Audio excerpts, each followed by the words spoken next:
Today, I'm going to show you how to knit this Brioche Twist Ear Warmer. And if you've never tried brioche knitting before, this is a great first brioche pattern because learning something new can be a little slow going at first, but this project's small size and super chunky weight means we won't test your patience and you'll have something to show for all your hard work very soon. Plus, we take it a little further with a fun one-row cable twist.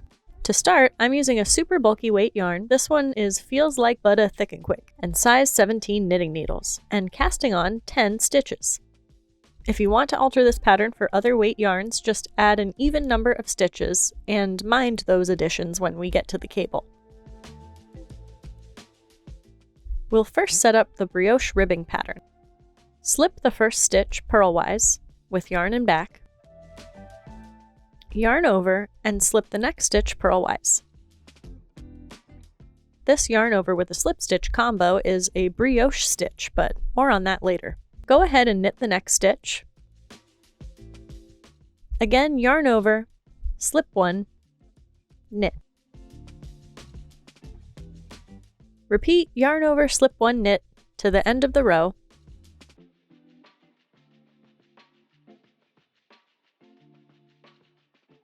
But purl the very last stitch. And that completes the setup row. Row 2. Slip the first stitch purlwise with yarn and back, yarn over, slip one, and we've come to our first brioche stitch, the slipped stitch and the yarn over from the last row. We'll brioche knit this stitch by simply knitting the slipped stitch and yarn over together. There, you're already brioche knitting. For the next stitch, we will set up another brioche stitch with a yarn over and slip one. Brioche knit,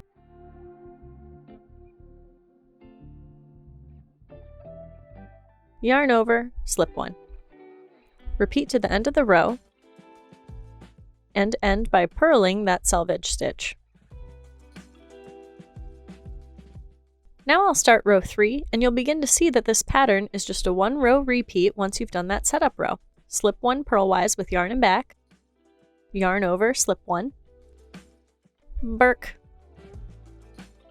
yarn over, slip one, birk. Repeat to the end of the row,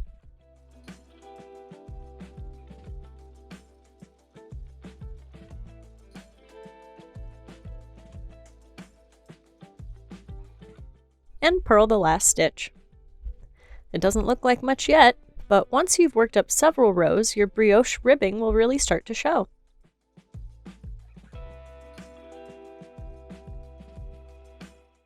So continue repeating that one row of brioche. And once you've knit 10 inches of your ribbing, it's time for us to perform our cable twist. Go ahead and slip the first stitch normally, and grab a cable needle or a pen or something that'll hold a few stitches. I've got a big crochet hook here. Carefully transfer 4 of our stitches, yarn overs and all, onto the cable needle.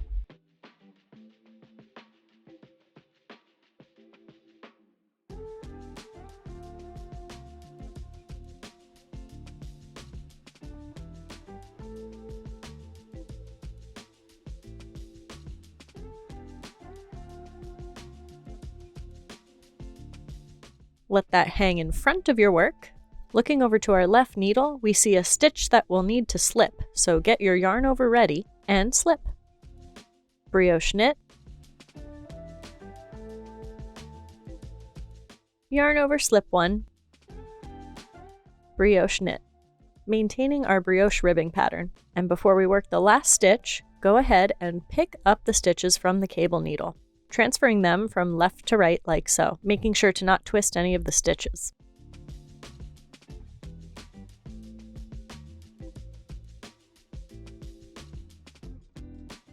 Now you can finish working those stitches on the left needle in pattern.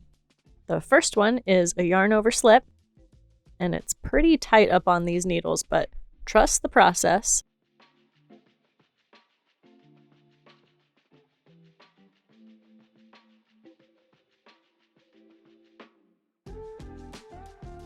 And purl the last stitch. Now, our work looks crazy, but I promise you can just work this row in pattern like any other row. Slip the first stitch. Continue working rows in pattern, and just like the beginning, after a few rows, you'll be able to see what we did with that cable twist there. Adding a really cute front detail with just one row of cable shenanigans. All that's left is to keep knitting until your piece after the cable is also 10 inches. And I'll show you how to bind off this brioche pattern. Slip the first stitch normally. Also slip the next stitch. And pass the first stitch over. Then brioche knit the next stitch. Pass the first stitch over.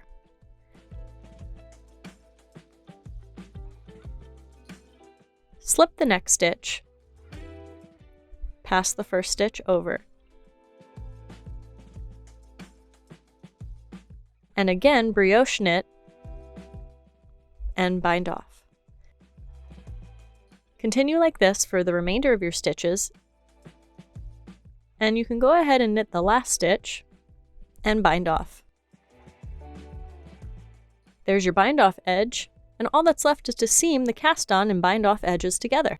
But before we do that, I just want to point out that there's one of these edge stitches near the cable that can get a little loosey-goosey. And so if that happens to you, you can kind of follow the legs of that stitch through your work, pulling up a bit of that slack. The goal is to get the slack over to one of the tighter stitches in the cable twist so it can share the tension of that edge stitch and make it all look a little more even.